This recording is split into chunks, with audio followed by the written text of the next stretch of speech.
When somebody buys a Manowar ticket, we want them to get 100%. This is a really interesting, great show, and everybody kicks ass on this tour. I think everybody goes away satisfied, you know. It's a good show, three big bands, right? It's great. We got Motörhead, and we're gonna kick your ass!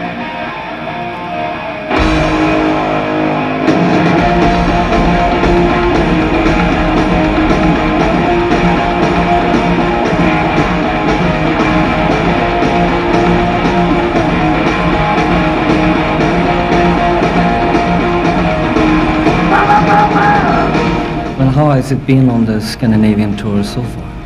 It's been good. We've been getting good crowds. Cold. No, it's been great. No, it's been great. The audiences have been great. It's good to be on stage again with Ronnie and the band.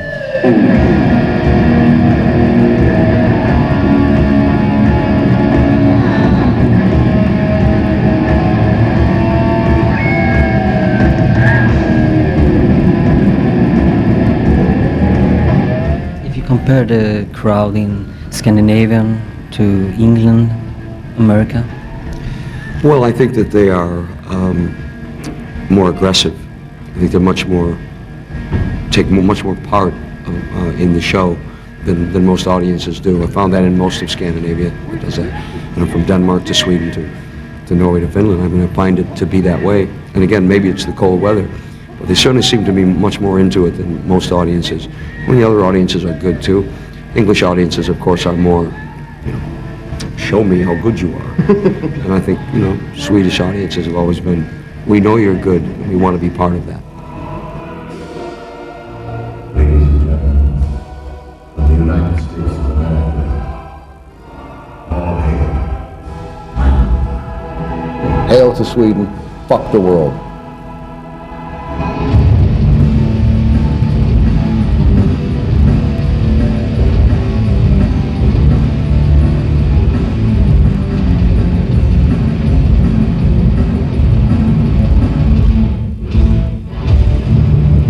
You are the loudest playing band in the world. Is that very important for you?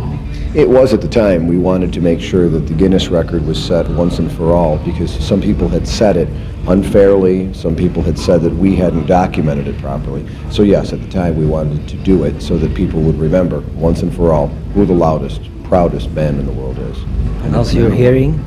Pardon me? Your hearing, your ears? How? Can't hear you. Can you speak up? No. No, my hearing's just fine. I protect my hearing. And I think people in the audience should too, if it's too loud for them. But you have to remember, we don't play as loud when, you know, now in concert as we did when we broke the Guinness World Book record.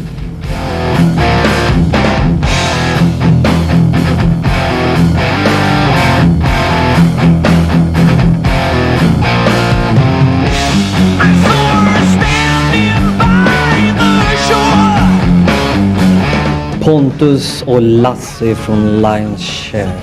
Ett för de allra flesta ganska nytt band. Pontus, kan du dra lite kort historia?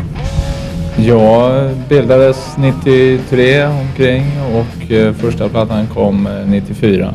Så att har hållit på ett tag.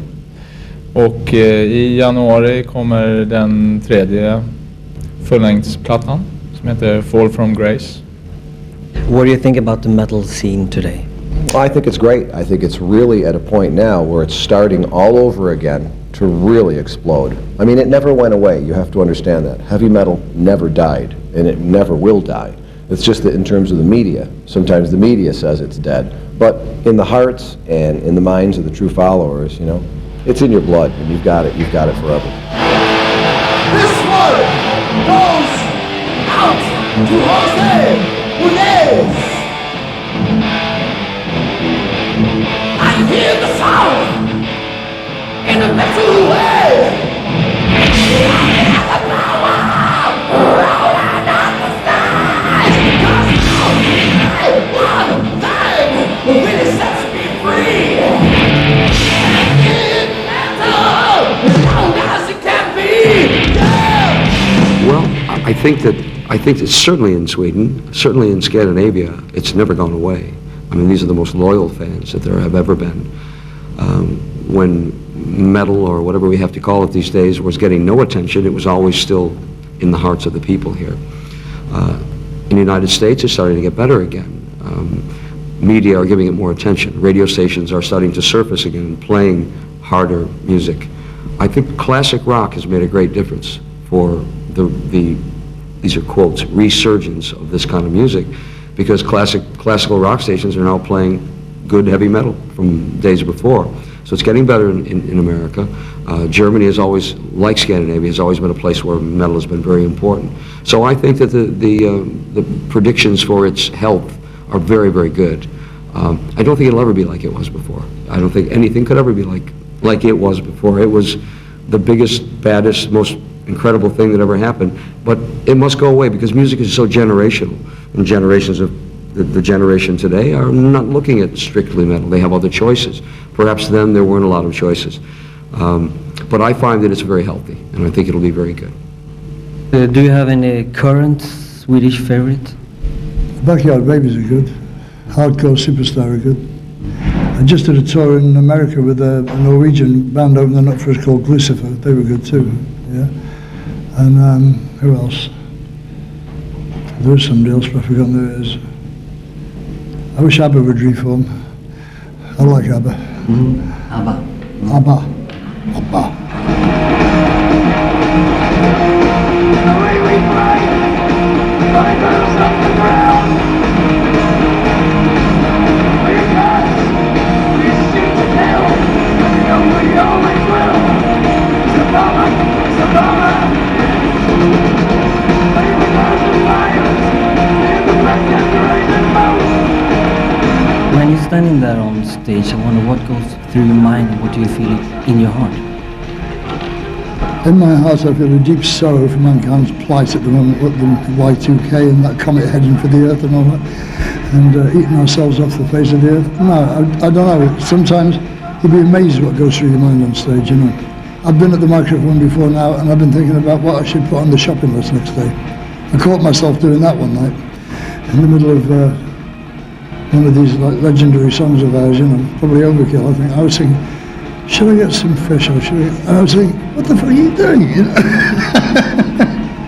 But you do get, it comes to a certain extent routine to play it, you know, so you can go on automatic pilot, you know. But I've sung the same verse 3 times too in one show once, before I got myself together again, you know. Jesus, I can't remember this verse. I still can't remember this verse. So sometimes it's difficult to stay focused. No, I'm always focused. It's difficult to stay interested sometimes in a very old song sometimes, you know. Well, I got like that with Ace of Spades for a long time, and I'm back in, I like it again now, I got back on it again now. But because people kind of demand it, you know, it's difficult to like it when it's demanded. There's some sort of a stigma where people are supposed to not be able to play as well live than they do in the studio. So that's one thing, that's one of my priorities, is to try to play as good as the studio live. Another thing is to try to do a good show. You know, even if you're not feeling well, if you have a cold, or if you have a problem or two, they don't know that. So you want to always try to give a good show, you know, and try to be a team player at the same time. So there's a lot of things to juggle, but it's such a great thing to have such a dream come true. He was my favorite singer when I was listening to music, so every night is a dream come true for me. So it's very exciting, and in my heart there's always excitement, and it's always new again every single night. So putting all those things together is what it feels like. It's your irritation, dirty rats and body bags.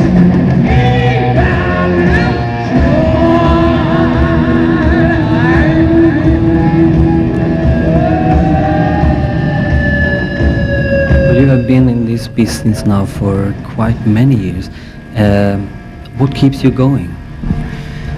Well, I think it's a love affair with the people that I make music for, really. I've always loved to do what I've done. I've been very lucky to have enough talent to be able to do it, but I think the most important thing is to be accepted by people, accepted by an audience, and so I have this great love affair with DO audiences, and without that I would definitely stop. I think that they will let me know eventually when it's time to stop. We don't like you anymore, but it's been the people, always the people that have made me want to do this forever, and then I don't want to stop, and I hope they will let me do it again. Att vara ute tillsammans med Dio, Motörhead och Manowar. Det måste vara det största ni varit med om. Ja, det är det ju faktiskt tveklöst. Och även produktionsstorleken, de typ av hallar vi spelar och sådär, har vi nog inte gjort något större förut, nej. Hur kommer det sig att ni fick den här chansen? Ja, vi har turnerat en hel del förut, med Saxon 2 gånger och Udo från Accept och även gjort egna Europasvängar. Så det är väl ett av de banden som ligger bäst till i Sverige kanske. Tillsammans med Hammerborn och något till. Hur är det att lira tillsammans med de här gamla uvarna? Det är jättetrevligt, får man nog säga. De är goa grabbar allihopa. Och vi gillar det de gör och de verkar gilla det vi har gjort hittills, så det är jätteskoj.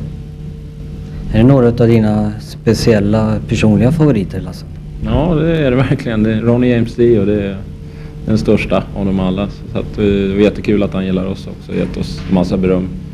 Det värsta som kan hända är väl om ens idol är ett rövhål i verkligheten, men han är superschysst som person och som sagt var, i mitt tycke, riktig legend. Och det är ända från liksom Rainbow, Black Sabbath och även med Dio. Så han håller igen idag fastän han håller på några år. Jag hörde att du plockade med alla dina Dio-plattor hemifrån och fick dem signerade. Dio, Rainbow och Sabbath. Han fick skriva som fasen. Men det var kanon. Och skojiga små meddelanden fick man på varje också. Så att han tog sig verkligen tid. För det var ingen liten band. The day will come. Sometimes I hope to lead another, not fade away like a sunset dying now. I remember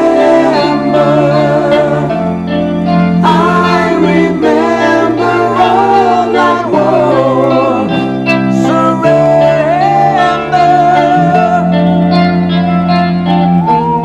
Let's talk a little about your new upcoming album. What is the title? It's called The Flintstones. No. It's called Magica, which is perfect for us, of course, and perfect for me because magic and fantasy things have always kind of been what people have known me for, and I've written that way. This album has a story. It's more of a concept, a light concept.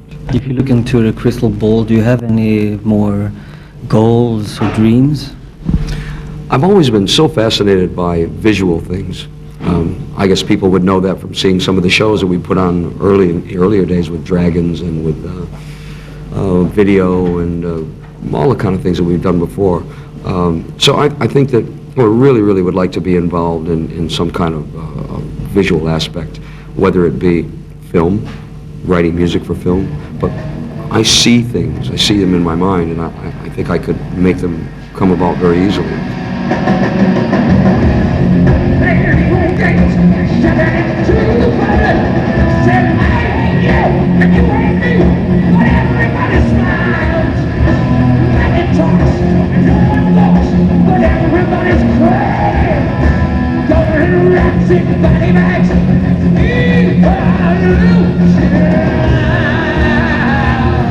How do you prepare before a concert? I usually do a TV interview.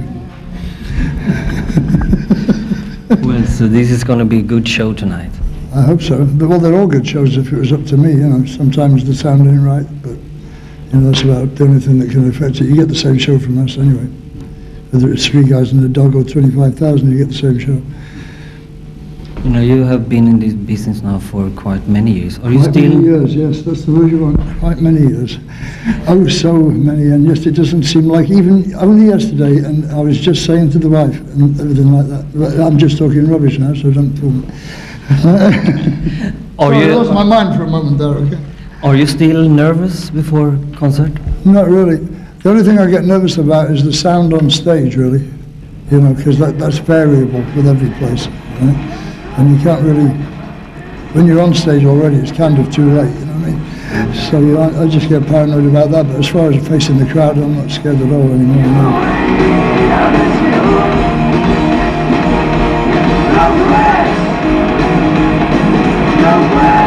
If you compare the Swedish crowd to the English and American crowd? I don't really. I just like the places where they go hooray.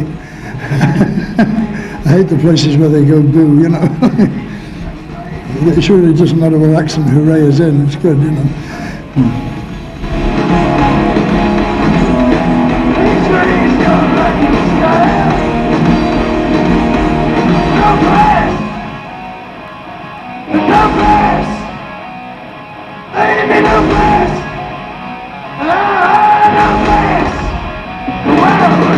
This is a hockey arena. Do you have any relationship to hockey? Only through Mickey D. He used to play a lot, you know. I only like the bits where they kick the shit out of each other, you know. There does seem to be a great amount of that in hockey, right? I think it's because of all the pads. They know they can't get hurt, so they're just going to go for it.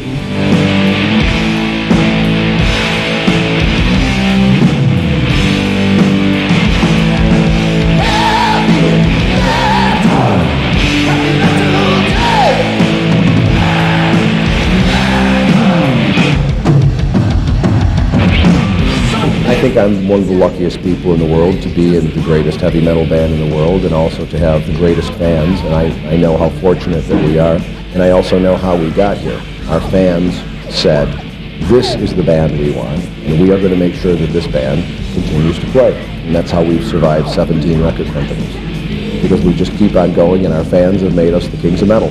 And we thank everybody out there for it. We will never forget you or let you down.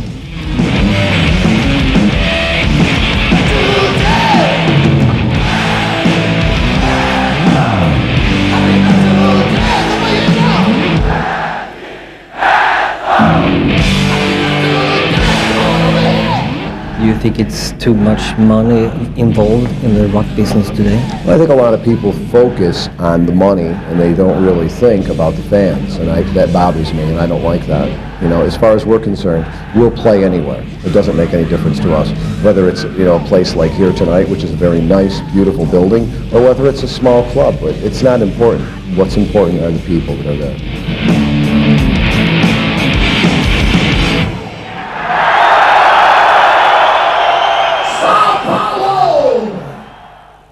Well, you and the guys in the band, are you just like a family? Yeah. Only trouble is in the bus you can't go to your room. You know, you can't send anybody anywhere, they're already there, right? So sometimes you get sick and tired of each other? Oh yeah, man, of course you would. You know, you can't be on a bus for 3 months with somebody and not have something great on you. It's abrasive, you know, I mean, and rock people are egomaniacs anyway. You know, so they're all fighting for their version of everything, you know, so it's bound to happen. But if the thing is that you submerge that for the sake of the music you make, and that's the idea, you know, that's the whole reason for being there, is that the music is first, you know. If it comes to the point where the personal thing is first, then that's time to give it up, you know. Well, I've known Lemmy for years and years and years, from being in the same arenas with him so many times, and we get along very well. Joey DeMaio and I grew up about 25 miles from each other. The first band he ever saw was my band, Elf, and he saw all these giant amplifiers everywhere, and he wanted to be in a heavy metal band and play loud. So, yeah, Joey's been very, very close to me for a long, long, long time.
Well, you have written a book. Can you tell us something about it? Yeah, it comes out in either February, March, sometime next year. It's called White Line Fever, and it's Simon and Schuster, right? So, hope you find it interesting, boys and girls. And if you don't, sorry, I'll do another one. So have you some more interesting project? I just done an album of old rock and roll songs with Jim at the Stray Cats and a guy called Danny B. Mostly Buddy Holly stuff, but an Elvis number and a Johnny Cash number, you know, Eddie Cochran song, stuff like that.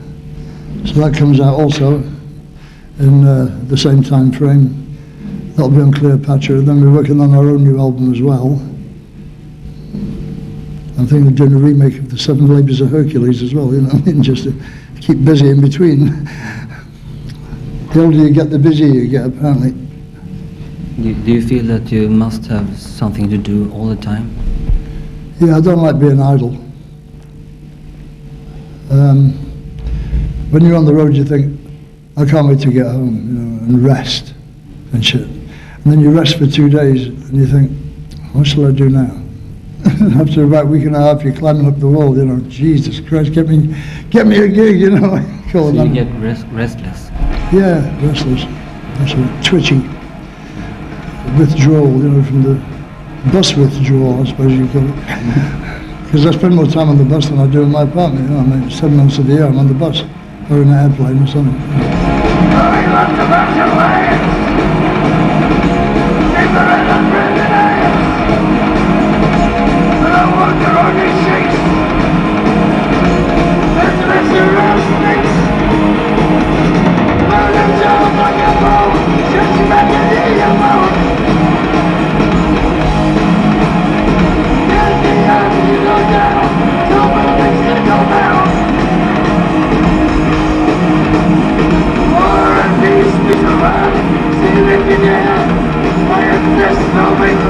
I'm so bad, baby, I don't care. There was a rumour going around that I was a Nazi. I got 2 black girlfriends and I'm the worst Nazi you've ever come across in your life, right?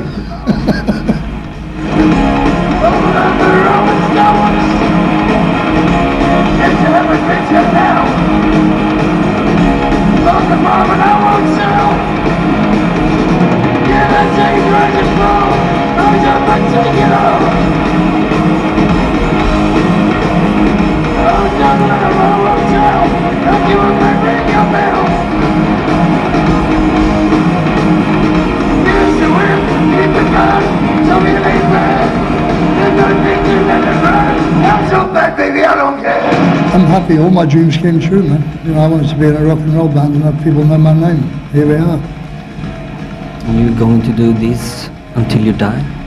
Have you got a better alternative? No. People say, when are you going to retire? I say, fucking retire? To what? Why? A rocking chair on the porch? I don't think so, you know. It doesn't really... My personality now is unemployable anyway, right? I mean, because you've been on your own self-discipline all this time. It's not anybody else's discipline. You're not going to go work anywhere else. They're going to immediately fire you in half a day. I mean, I smoke, that's enough nowadays, isn't it? Just that by itself, right? Never mind the permanent glass of bourbon and coke, right? So, no, I don't think I'm going to retire, really. I can't see myself in an old people's home pressing the red buzzer when I have the next heart attack. You know. I'd rather go out on stage or screwing, you know. Thank you for that. After the climax, preferably.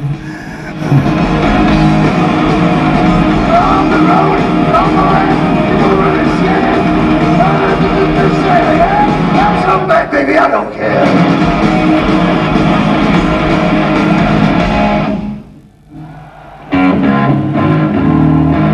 Är du nöjd med kvällen? Kanonnöjd för fan, det kan inte bli bättre. Manowar, det är gudarnas band. Det mesta. Ja. Så Manowar är favoritbandet? Ja, det är det. Inget snack om. Tillsammans med Maiden. Jag menar, det är ju... Men de var där så är det... Din intryck ikväll då? Jävligt äckligt, jävla bra. Manowar favorit? Ja, Manowar givetvis favorit. Ja, suveränt. Kan inte bli mycket bättre alltså. Manowar är helt suveränt, men jag säger bara... Jag håller inte med riktigt om dem, men jag säger Motörhead, tummen upp för det alltså, är helt suveränt. Men Manowar är helt suveränt också. Fan, kan inte bli bättre. Det är hel kväll alltså, fy fan. Är du nöjd med kvällen? Självklart. Vilket är ditt favoritband? Manowar. Varför då? De är bra.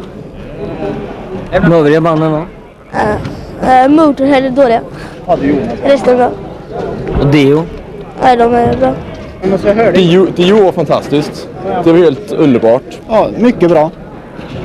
Hela tiden. Favoritbandet? Motörhead. Varför? Alltid. Är det Lemmy? Ja. Kan inte bli bättre. Lemmy from Motörhead here, and you're watching Nollettan, which is, I'm told, a very good program, which you should watch all the time. Okay?